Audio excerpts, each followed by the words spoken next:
morning everyone, welcome to NOMAD Sea Kayaking. Today we're out here in sunny Suffolk, walking up around the local country fields, social distancing and all that. Today's video is the fourth in our series of COVID-19 business updates. The reason that we do this is because we're a small business. We have customers who have made bookings in the past.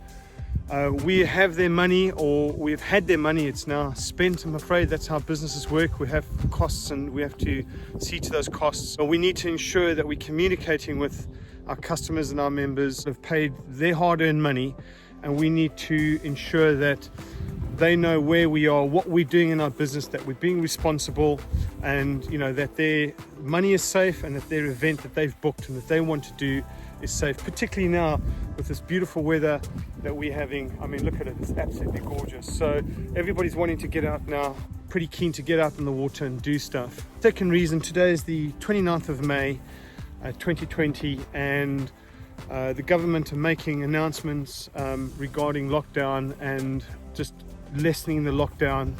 So things are quite fluid at the moment, things are happening, and so we want to communicate with our customers. 4 topics that we want to go through today that are important to anyone who has booked with us as an existing customer, any of our members who pay a monthly premium and enjoy all of our events free of charge.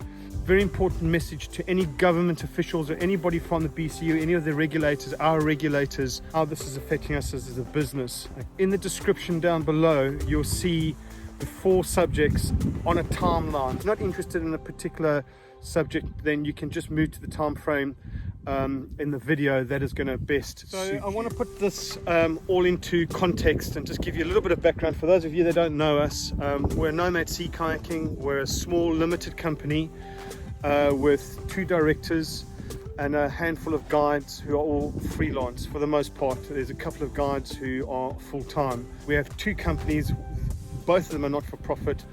The one just does purely just charitable work. We try to get fundraising to do work in the environment and raise awareness of environmental issues by using the skills that we've got in our kayaks. So for example, we'll do things like taking our people to inaccessible beaches to do beach cleans using our kayaks, that sort of thing, education, that sort of thing.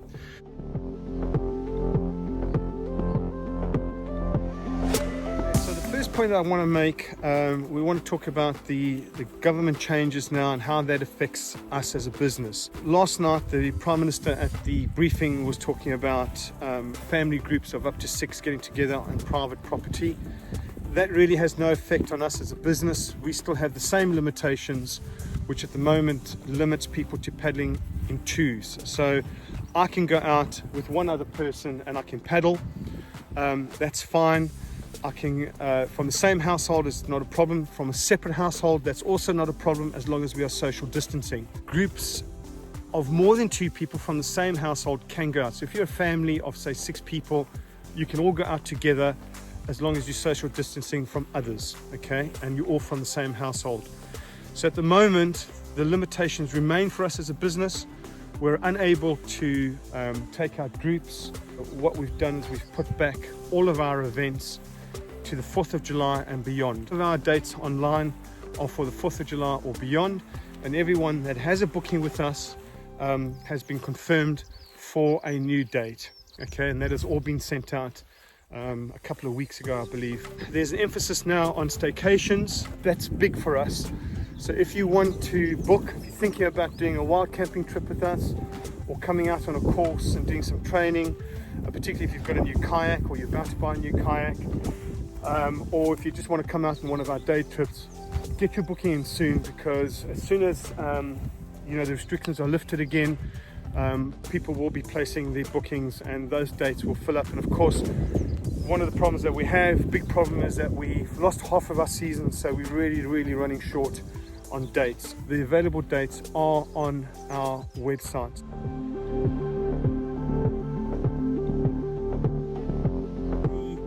COVID-19 standard operating procedure for all of our events. In other words, what do we do to deal with social distancing and disinfecting our equipment to make it safe for all of our customers so that we're not spreading any virus, and also making it safe for all of our guides. We already have a risk assessment that was run out about 2 weeks ago. That is on our website. It's in the public domain. And we also have a procedure for disinfecting all of our kayaks and our equipment. And again, that was in a previous video. That's on our blog, and that's in our FAQ online. I won't go through the whole procedure again because you can look at the previous videos. Most of you have probably watched them already. Guests are welcome to bring and wear their own face masks, but as soon as we go in the water, those masks have to be removed, and that's for what is really an obvious reason. If you do capsize and you're wearing a mask, there's a real danger of drowning. When we go in the water, everybody will have to remove their masks. Something that I've decided to add to that procedure is that all guides, the lead guide and the assistant guides, will all be wearing their own face masks. And the reason for that is because wearing face masks doesn't protect the user, but it protects the people around them from aerosols, sneezing, coughing, that sort of thing. And particularly where guides are doing briefings, safety briefings and that sort of thing to the customers, you've got a large group of people that all spread out into a fairly wide area, and so the guide is going to have to raise his voice, and by doing so, naturally there's always a bit of spittle and that sort of thing. So wearing face masks so that we don't contaminate anybody else around us, that is going to be standard for all guides. In addition to that, there's going to be a hygiene box on site, a hygiene kit. It'll be clearly marked, and in that hygiene kit there will be our boat disinfectants, which we'll be disinfecting. Everything will be disinfected beforehand, but as we go we'll be disinfecting. And we'll also have hand soaps for general use and hand sanitizer. It's a nice little trick that we've learned working in the outdoors for many years. You take a Ziploc bag, you can fill it with water, and then you can use that as a basin to wash your hands. A thorough washing of the hands, the sort of 20-second rule where you can get soap on your hands, dip it and wet it, get it a good old wash for 20 seconds, and then rinse it off in the Ziploc bag. The soaps are biodegradable, by the way. You can take that Ziploc bag, fold it up and put it in your buoyancy aid and use it again later. It is a responsibility of every single guest and every single member that comes to any of our events that you carry your own soap and your own hand sanitizer with you, and that you conduct your own personal hygiene, and you do it on a regular basis. That is your responsibility. We're guides. We can't do it for you. We can guide you, we can get you there, we can get you back. We can't wash hands for you. That'll also help with limiting cross-contamination as well if you're using your own soap.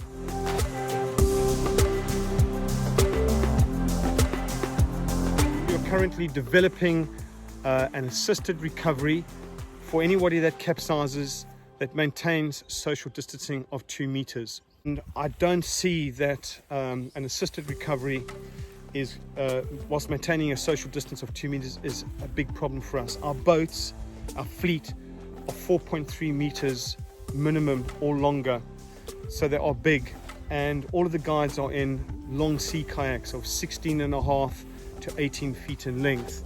The key is that this has to work in all conditions, so even if we do get a bit of a swell, strong winds, or a combination of both, wind against tide, wind over tide, etc., in moving water, that we can carry out this assisted recovery on a complete beginner, quickly, effectively, efficiently and safely, for not just our customers but for our guides as well. That when we come out of furlough and we're back into full-time work and we're able to take groups out, we will have social distanced assisted recovery in place. And just so if anybody doesn't know what I'm talking about, if you as a customer capsize, that a guide comes over to you, rights your boat, gets you back into your kayak safely and quickly, whilst maintaining a 2 meter or more social distance.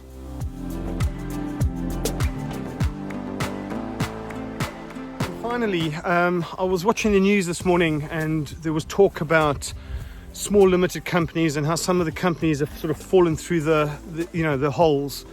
And I thought this would be a good opportunity to talk to anybody who's watching this, who's from the government or from the BCU, from our regulators who are lobbying the government. We've been trading for 15 years. We're a not-for-profit limited company with 2 directors.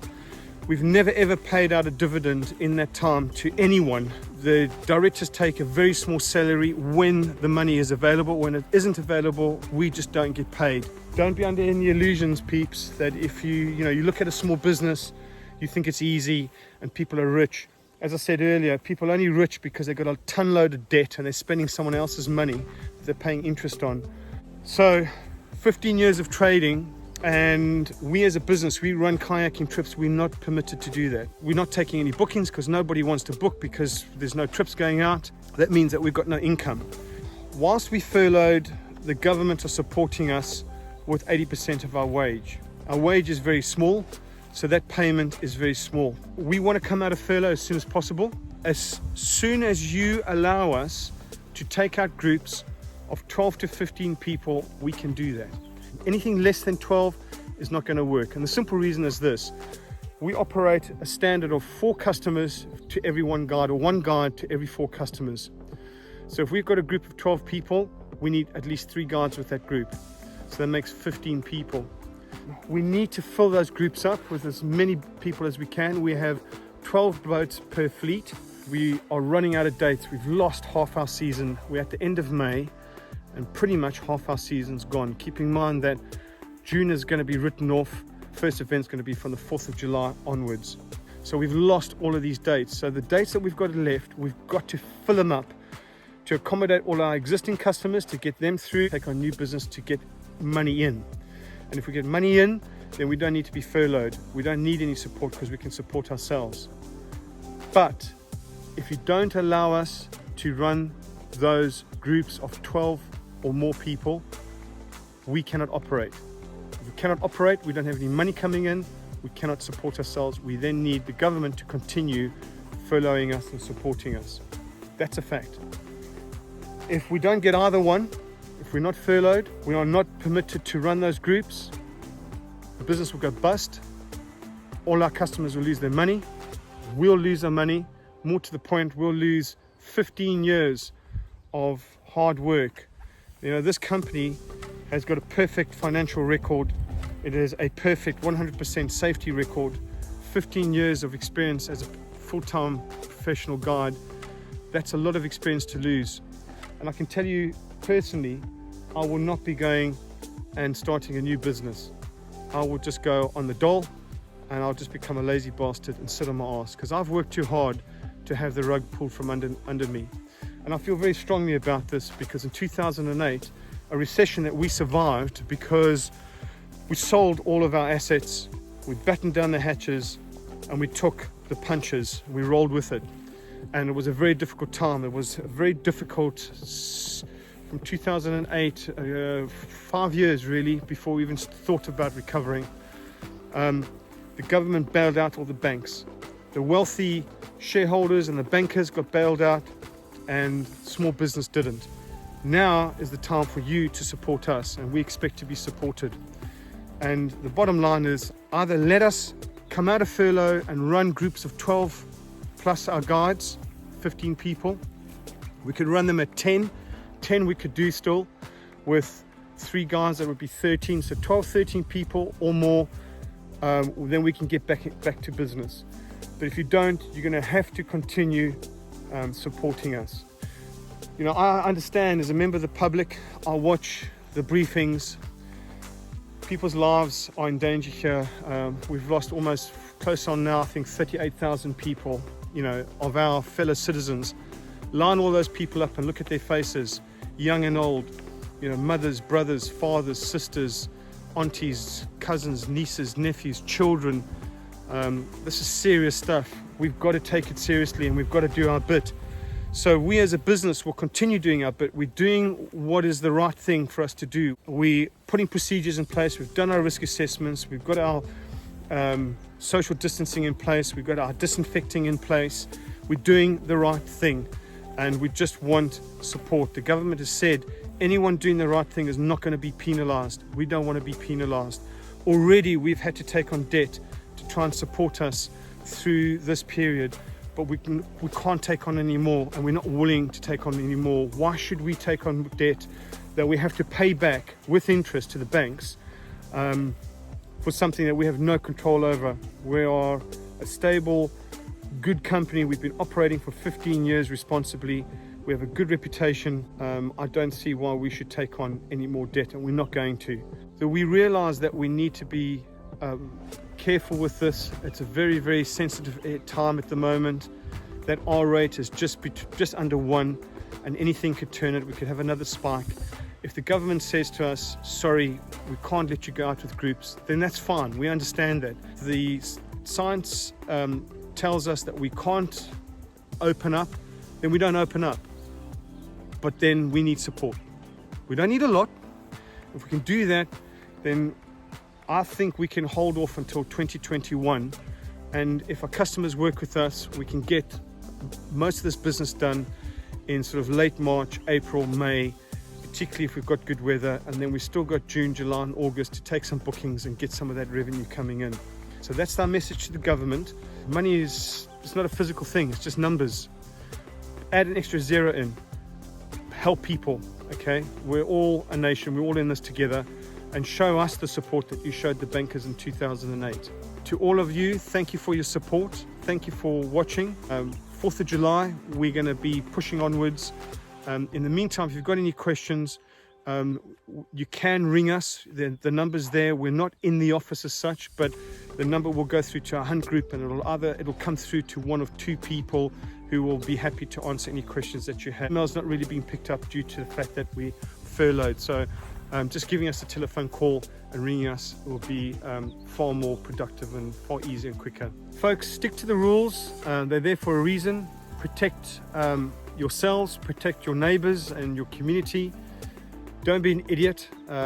Think about other people. Stay safe, love each other, be respectful. We will see you on the water soon. NOMAD out.